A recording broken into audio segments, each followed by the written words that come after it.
Welcome to the armchair sociologist.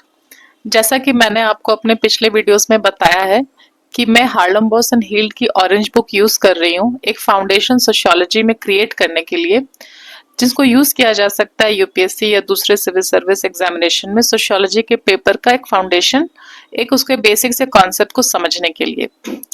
उसी के continuation में आज हमारा ये पार्ट 4 है, जिसमें हम मार्क्सिज्म को इंट्रोड्यूस कर रहे हैं। Marxism is a radical alternative to functionalism. 1970s के अराउंड में फंक्शनलिज्म में एक डिक्लाइन आने लगा और उस टाइम पे Marxism started to gain more and more importance. जैसा कि हम सभी जानते हैं कि the German born philosopher, economist and sociologist Karl Marx, इन्होंने ये थ्योरी मार्क्सिज्म प्रोपाउंड की और दी during the time period between 1818 to 1883. For Marx, production is the first historical act and basis of material life. उनके लिए प्रोडक्शन सबसे important था। क्यों? क्योंकि in order to survive, man must produce food and material objects. And वो कैसे करेगा ये चीज? जब उन्होंने फूड और मटेरियल ऑब्जेक्ट प्रोड्यूस करना है तो वो कैसे करेंगे? In doing so, he enters into social relationships with other men. तो यहाँ पे अभी दो कॉन्सेप्ट हम इंट्रोड्यूस करेंगे, forces of production and relations of production. Forces of production क्या होते हैं? फोर्सेस ऑफ प्रोडक्शन जैसे कि land, raw materials, technology, scientific knowledge, machinery, tools और फिर सबसे इंपॉर्टेंट लेबर पावर। मार्क्स ने बताया कि each major stage in the development of forces of production will correspond with a particular form of social relationship of production और relations of production। इसको फिर से समझते हैं कि फोर्सेस ऑफ प्रोडक्शन में जब भी कोई एक मेजर डेवलपमेंट होगा, जैसे फॉर एग्जांपल लैंड से अगर ये कैपिटल पे जाता है, मतलब एक बहुत मेजर चेंज आ रहा है, तो उस टाइम पे जो सोशल रिलेशनशिप्स ऑफ प्रोडक्शन है, प्रोडक्शन के प्रोसेस के दौरान जो सोशल रिलेशनशिप्स बनते हैं उनमें भी चेंज आएगा। ये सोशल रिलेशनशिप ऑफ प्रोडक्शन को ही रिलेशंस ऑफ प्रोडक्शन भी बोलते हैं। रिलेशंस ऑफ प्रोडक्शन क्या होता है? Relation of production is the social relationship based on ownership and control of forces of production. जैसे कि फ्यूडल सिस्टम में या जमींदारी जैसे सेमी फ्यूडल सिस्टम में जो रिलेशनशिप होता है between the landlord who owns the forces of production, that is the land, and the people who are working on the land, ये भी एक relation of production है। और ये relation of production जो है it is of domination of power relation of inequality। इसको अभी हमने बस इंट्रोड्यूस किया है, forces of production and relations of production. इसको और डिटेल में थोड़ी देर में हम लोग पढ़ेंगे। और forces of production and relations of production, इन दोनों को यदि जोड़ दिया जाए तो यही हमारा इकोनॉमिक स्ट्रक्चर या फिर बेस या फिर इंफ्रास्ट्रक्चर ऑफ सोसाइटी कहलाता है। अब हम थोड़ा और आगे बढ़ते हैं और समझते हैं। जैसा हमने अभी बताया, इंफ्रास्ट्रक्चर वर्ड या बेस, इसी को थोड़ा और डिटेल में समझते हैं। अब इस डायग्राम को देखिए। इस डायग्राम में एक सिंपल सा डायग्राम बनाया गया है सोसाइटी में इंफ्रास्ट्रक्चर या बेस और उसके ऊपर का सुपर स्ट्रक्चर को समझने के लिए। अभी जस्ट हमने डिस्कस किया था कि forces of production and relations of production, forces of production, relation of production मिलके बनता है बेस या इंफ्रास्ट्रक्चर, और उसके ऊपर तैयार होता है सुपर स्ट्रक्चर। सुपर स्ट्रक्चर में क्या आता है?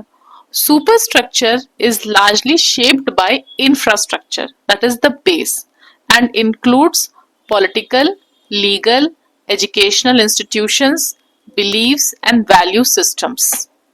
It is primarily determined by economic factors, base और infrastructure. Superstructure में सभी non-economic institutions आते हैं। यहाँ पे एक important concept है कि the base determines the superstructure and superstructure in turn maintains and legitimizes the base. Superstructure में आइडियोलॉजी भी आता है, ये एक इंपॉर्टेंट पॉइंट है, इंपॉर्टेंट कॉन्सेप्ट है, इसको हम लोग अभी और थोड़ी देर में देखेंगे कि ये इतना इंपॉर्टेंट क्यों है।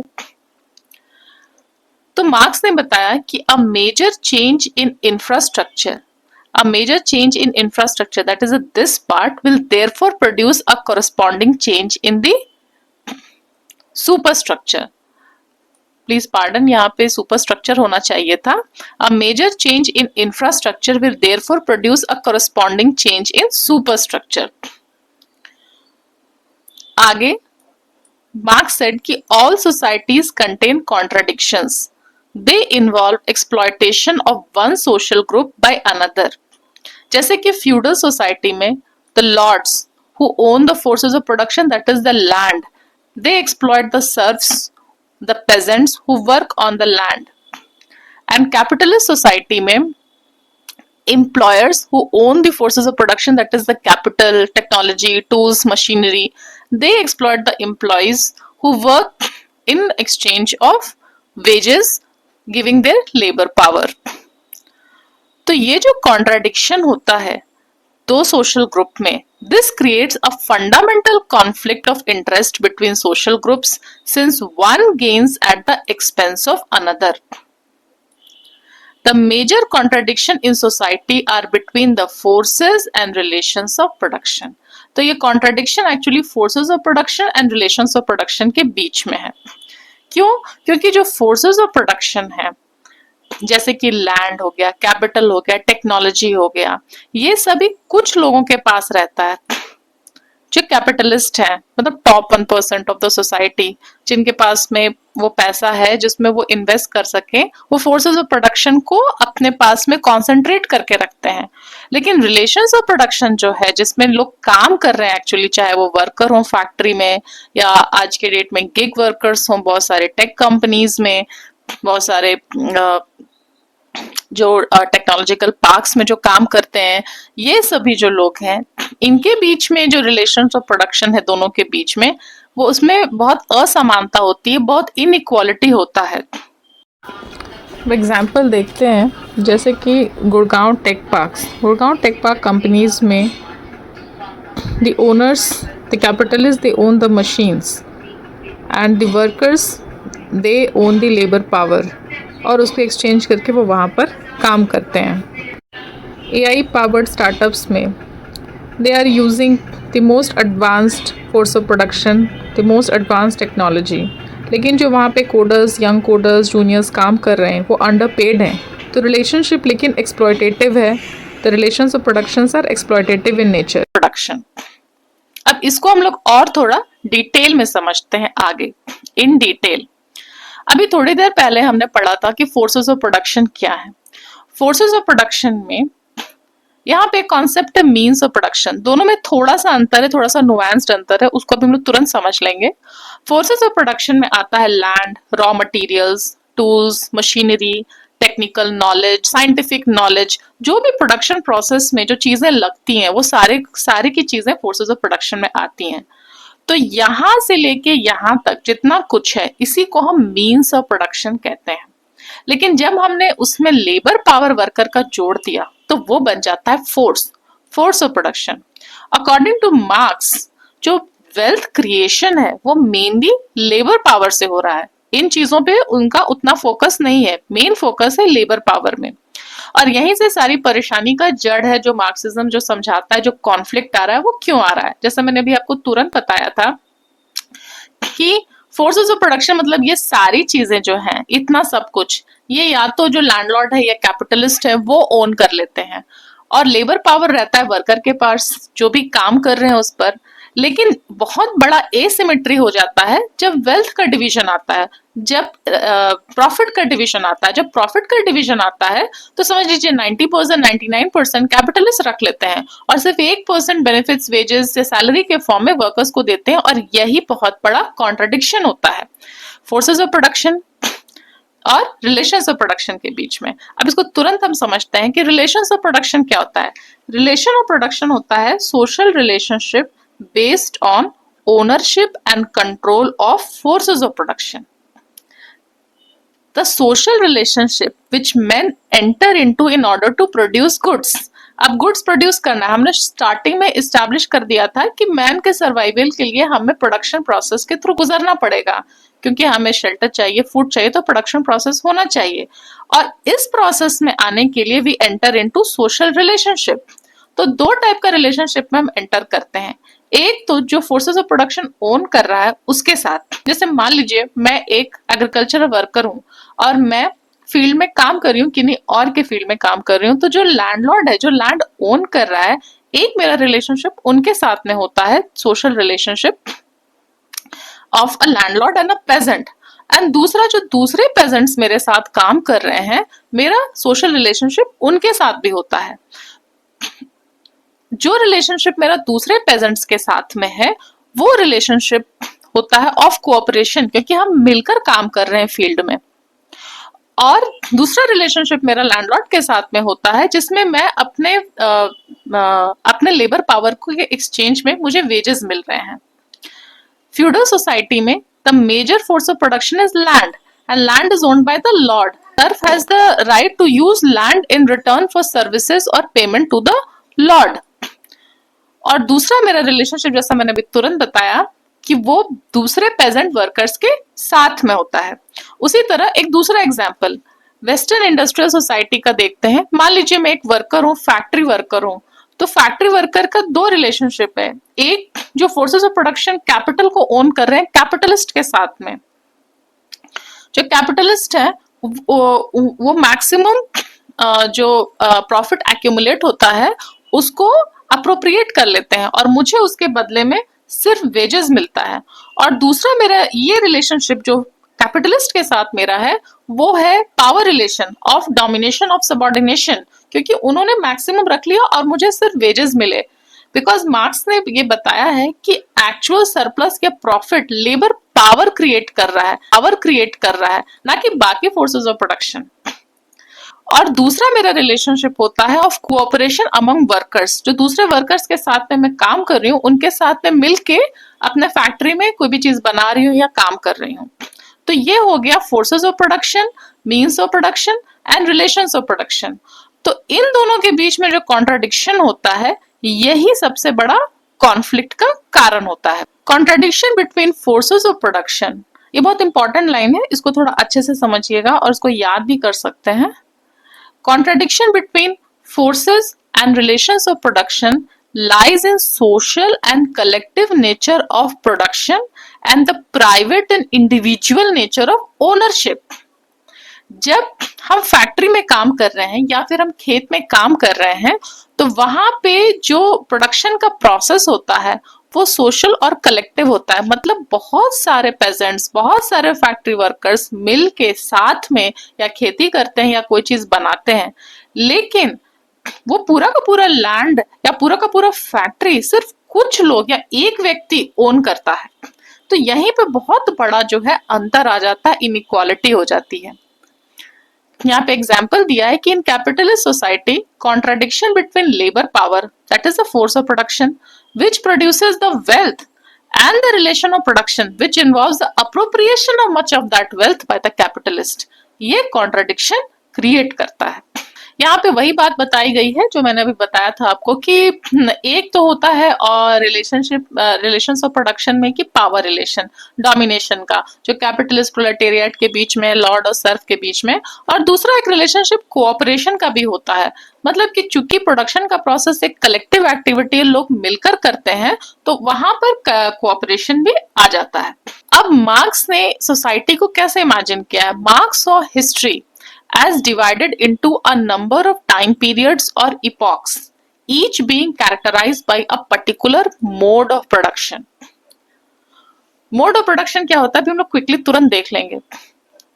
Mode of production होता है forces of production plus relations of production। मतलब societies historically एक स्टेज से दूसरे स्टेज पे जैसे जैसे मूव कर रही है वो एक मोड ऑफ प्रोडक्शन से दूसरे मोड ऑफ प्रोडक्शन के तरफ इवॉल्व कर रही है। कैसे? जब फोर्स ऑफ प्रोडक्शन चेंज होता है, जब कोई नया फोर्स ऑफ प्रोडक्शन आ जाता है, जैसे कि लैंड से कैपिटल आ गया, तो पुराने रिलेशंस ऑफ प्रोडक्शन जो होते हैं तब उसको उसका ब्रेकडाउन हो जाता है और नए रिलेशंस ऑफ प्रोडक्शन बनते हैं। जैसे for example, change from feudal to capitalist society stemmed from the emergence of new forces of production of industrial society during feudal epoch. New forces of production क्या आए, जैसे कि growth of commerce, scientific advancements, industrial revolution. ये जो नए forces of production आए feudal epoch के time पे, जब फ्यूडल सोसाइटी चल रही थी लॉर्ड सर्फ वाली, और उस टाइम पे नए फोर्सेस ऑफ प्रोडक्शन का जब इमर्जेंस होने लगा तो कॉन्ट्रडिक्शन आने लगा किसके बीच में, नए फोर्सेस ऑफ प्रोडक्शन में और पुराने रिलेशंस ऑफ प्रोडक्शन में। ये जो कॉन्ट्रडिक्शन है, it is between the new forces of production, that is the emergence of scientific advancements, technology, industrial revolution, और पुराने रिलेशंस ऑफ प्रोडक्शन लॉर्ड और सर्फ वाले। Capitalist industrial society required relations of production based on wage labor rather than traditional ties of lord and serf, जिसको वैसाल भी बोलते हैं। Therefore, new forces of production leads to breakdown of old relations of production और नए relations of production का जन्म होता है। इसीलिए मार्क्स ने इमेजिन किया सोसाइटी को इवॉल्व करते हुए हिस्टोरिकली। कैसे, इसका भी हम कंपैरेटिव एनालिसिस देखेंगे तुरंत। एशियाटिक सोसाइटी से एंशियंट, एंशियंट से फ्यूडल, सॉरी एशियाटिक से एंशियंट, यहाँ पे ये स्लेव नहीं होगा, स्लेव एंशियंट के साथ होगा। एशियाटिक से एंशियंट, एंशियंट से फ्यूडल, फ्यूडल से कैपिटलिस्ट, और कैपिटलिस्ट से फाइनली कम्युनिस्ट और सोशलिस्ट सोसाइटी। एशियाटिक से एंशियंट, एंशियंट कोई स्लेव बोलते हैं, यहाँ पे गलती से लिखा गया था। फिर फ्यूडल, फ्यूडल से कैपिटलिस्ट, और फाइनली कम्युनिस्ट या सोशलिस्ट सोसाइटी। अब इसका हम एक कंपैरिजन देखेंगे। A comparative summary of modes of production. अब मोड ऑफ प्रोडक्शन मैंने अभी आपको जस्ट बताया था कि forces of production and relations of production जब मिल जाते हैं तो बनता है mode of production. Mode of production क्या होता है, specific way in which material goods are produced, that is the force of production, plus how people relate to each other during production, relations of production.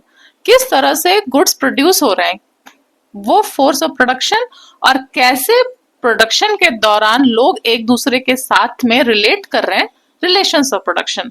ये दोनों मिलके बनता है mode of production. अब mode of production का starting में Asiatic society था, एकदम स्टार्टिंग में एशियाटिक सोसाइटी।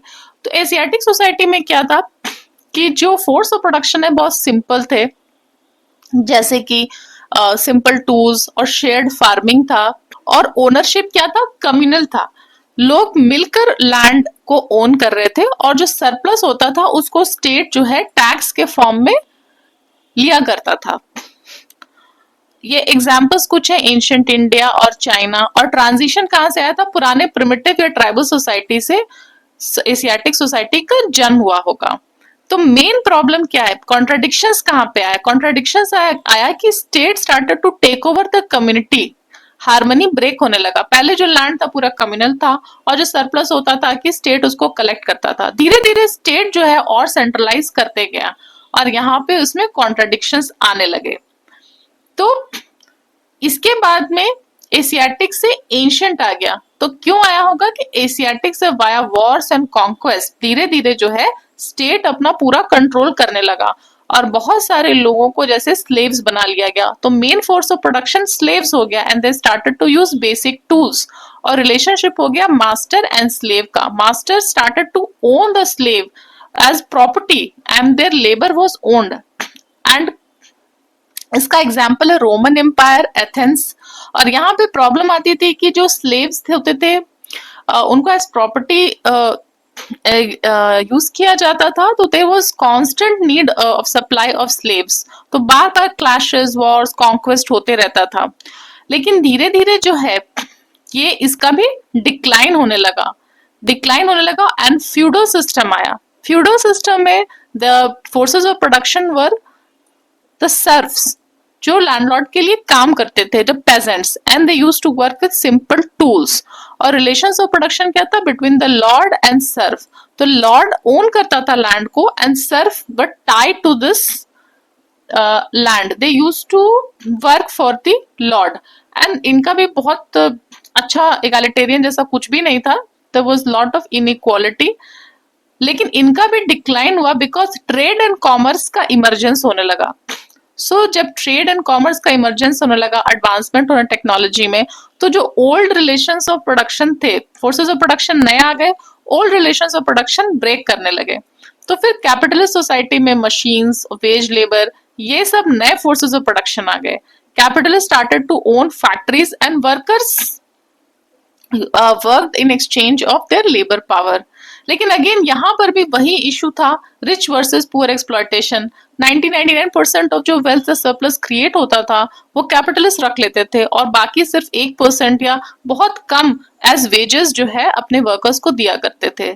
तो मार्क्स का इमेजिन कि फिर एक स्टेटलेस क्लासलेस सोसाइटी के लिए ये कॉन्फ्लिक्ट होगा बिटवीन द बोर्जुआ, मतलब जो रिच है, कैपिटलिस्ट है, and the proletariat, and proletariat will overthrow the bourgeois, और फिर एक स्टेटलेस क्लासलेस सोसाइटी का इमरजेंस होगा। और इसको सोवियत यूनियन में ट्राई किया गया, अटेम्प्ट किया गया, एंड एक इमेजिनेशन था कि सभी लोग मिल के जो है और कहीं ना कहीं सभी फोर्सेस ऑफ प्रोडक्शन को ओन करेंगे। एक तरह से जो communal owning of land Asiatic society में था, उसी को यहाँ पे री इमेजिन भी किया गया, बट टेक्नोलॉजी एडवांस रहेगी, सब मिलके काम करेंगे। अगर इंडिया के कॉन्टेक्स्ट में देखें तो इंडिया में सभी एलिमेंट्स से अलग अलग फॉर्म में आपको अवेलेबल दिखेंगे, कि फ्यूडल आपको लैंड रिलेशंस में नजर आएगा, स्टार्टअप्स जो आज के डेट में बैंगलोर वगैरह में, वहां पे आपको कैपिटलिस्ट सोसाइटी नजर आएगी। और अगर गवर्नमेंट के प्रोग्राम्स, मनरेगा या पब्लिक सेक्टर अंडरटेकिंग्स के प्रोग्राम्स को देखें, उसमें आपको सोशलिस्ट झलक दिखेगी। ये कंपैरिजन हो गया between the various modes of production, जैसे मार्क्स ने इमेजिन किया कैसे सोसाइटी इवॉल्व करेगी, आगे बढ़ेगी। Marx imagined a final epoch characterized by communist society, ये जो हमने यहाँ पर देखा। Ownership of forces of production will be collective and members of society shall share the benefits, and this will lead to end of history. क्यों? क्योंकि communist society में कोई कॉन्ट्राडिक्शन रहेगा ही नहीं, सब लोग बराबर होके कम्युनली फोर्सेस ऑफ प्रोडक्शन को ओन करेंगे। So there will be no contradictions which could lead to generation of change, इसीलिए एंड ऑफ हिस्ट्री इसको बोला गया। लेकिन यहाँ पे एक बहुत बड़ा क्वेश्चन आता है कि फिर कैपिटलिज्म कैसे सरवाइव कर गया, ये कंप्लीट ओवरथ्रो क्यों नहीं हुआ, ये कंप्लीट ओवरथ्रो क्यों नहीं हुआ। और यहाँ पे बहुत इंपॉर्टेंट कॉन्सेप्ट है सुपरस्ट्रक्चर, जो हमने यहाँ पर देखा था पहले। सुपरस्ट्रक्चर में मैंने आपको बोला था कि एक इंपॉर्टेंट है आइडियोलॉजी। वापस से जाके यहाँ पे थोड़ा सा देखते हैं आइडियोलॉजी। ये आइडियोलॉजी क्यों इंपॉर्टेंट है, इसको अभी हमको समझ में आएगा कि सोशलिस्ट कैपिटलिज्म क्यों नहीं बिल्कुल ओवरथ्रो होके सब जगह कम्युनिज्म क्यों नहीं एस्टैब्लिश हो गया। It is due to superstructure. Superstructure is largely shaped by infrastructure. The dominant social class, which owns the forces of production, will also monopolize political power, and its position will be supported by laws which are framed to protect and further its interest. मतलब superstructure में infrastructure में capitalist way of economic system है, और उसी तरह से superstructure के जितने भी हिस्से हैं, चाहे वो लॉज हो, पॉलिटिकल पावर हो, कुछ भी हो, वो सब इस तरह से बने हुए हैं कि वो अपने बेस, अपने इंफ्रास्ट्रक्चर को लेजिटिमाइज करके और उसको प्रोपेगेट करके, परपेचुएट करके रखेंगे, हमेशा बनाए रखेंगे। इसमें बिलीव्स एंड वैल्यूज भी आते हैं। सुपरस्ट्रक्चर में beliefs and values will reflect and legitimate the relations of production. अब यहाँ पे एक एग्जांपल है, under feudalism. Under feudalism honour और लॉयल्टी को डोमिनेंट कॉन्सेप्ट बोला गया। अब फ्यूडलिज्म में जो लॉर्ड है वो सारा लैंड ओन कर रहा है, और जो सर्फ है उनके लिए काम कर रहे हैं। लेकिन यहाँ पे दो कॉन्सेप्ट लाया गया, ऑनर और लॉयल्टी। ऑनर और लॉयल्टी के टर्म में ऐसा लग रहा था जैसे कि feudalism natural order of things है। इसी तरह से कैपिटलिज्म में भी exploitation disguised by the ideas of equality and freedom. ऐसा दिखाया जाता है कि जो वर्कर्स हैं उनके पास फ्री विल है, वो चाहे तो उनके लिए काम करें या ना करें, बट ऐसा है नहीं। जब इतना ज्यादा डिफरेंस है वेल्थ में, जो कैपिटलिस्ट है वो 99% ऑफ वेल्थ को अप्रोप्रिएट करके रखे हुए हैं, तो वर्कर्स एक अच्छी जिंदगी जीने के लिए उनके पास ऑप्शन क्या है? क्या उनके पास रियल में ऑप्शन है कि फिर वो काम नहीं करें? उसमें जो फ्री विल, इक्वालिटी और फ्रीडम का कॉन्सेप्ट दिखाया जा रहा है वो काफी डिस्गाइज्ड है। इसी को हम आगे कंटिन्यू करके इसमें देखते हैं कि मार्क्स ने बताया कि जो डोमिनेंट आइडियाज होते हैं, जैसे यहाँ पे फ्यूडल सिस्टम में ऑनर और लॉयल्टी, कैपिटलिज्म में इक्वालिटी, फ्रीडम, इसको ही रूलिंग क्लास आइडियोलॉजी बोलते हैं। और ये रूलिंग क्लास आइडियोलॉजी जो है ये क्या करती है, ये रियलिटी को डिस्टॉर्ट कर देती है, एक फॉल्स पिक्चर ऑफ सोसाइटी को दिखाती है। It propagates situation to appear as normal, natural, as proper order of things, and tries to legitimize oppression and exploitation. It generates false consciousness, which helps to maintain the system. लेकिन marks का कहना था जो contradictions inherent है society में वो finally सामने आएंगे ही, and that will disintegrate the society and creation of new society. अब हम इसको समराइज करते हैं। सबसे पहले हमने देखा कि हर हिस्टोरिकल सोसाइटी में, चाहे एशियाटिक हो, एंशियंट हो, फ्यूडल हो, कैपिटलिस्ट हो, सभी में there are basic contradictions between the forces of production and relations of production. क्यों? क्योंकि फोर्सेस ऑफ प्रोडक्शन कुछ लोग ओन कर रहे हैं और रिलेशंस ऑफ प्रोडक्शन में बाकी पूरी जनता है, और इन दोनों के बीच में इतनी असमानता है, इतना इनइक्वालिटी है वेल्थ के अप्रोप्रिएशन में कि it leads to exploitation, operation. और इसको बनाए रखता है superstructure. Superstructure derives from infrastructure, thus reflects the dominant class ideology. Ruling class ideology distorts the true nature of society and serves to legitimize status quo. वो बनाए रखता है, जो बना हुआ है ऑर्डर उसको बनाए रखता है, और ऐसा हमें प्रतीत होता है कि ये नेचुरल और यही सही तरीका है। But contradictions in infrastructure will eventually lead to disintegration of system and creation of new society. और next में हम पढ़ेंगे interactionism